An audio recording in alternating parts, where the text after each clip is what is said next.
Një automjet është përfshirë nga flakët në orët e para të mëngjesit të kësaj të martë në qytetin e Lezhës. Sipas të dhënave, makina tip Audi ndodhej e parkuar brenda oborrit të dioqezës së Lezhës dhe prej një jave nuk ishte në përdorim. Fatmirësisht, në momentin kur automjeti është përfshirë nga zjarri, nuk ka patur persona brenda tij, ndërsa menjëherë pas njoftimit në vendngjarje kanë bërritur shërbimet zjarrfikse të Lezhës, të cilët kanë ndërhyrë me shpejtësi për neutralizimin e flakëve.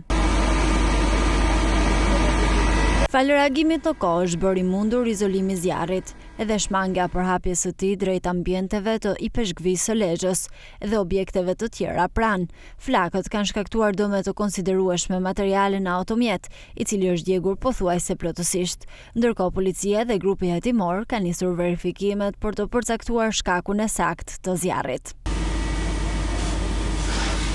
Paraprakisht dyshohet se ngjarja mund të jetë shkaktuar nga një defekt ose shkëndijë elektrike në automjet, por hetimet vijojnë për zbardhjen e plotë të rrethanave dhe dokumentimin e plotë të ngjarjes.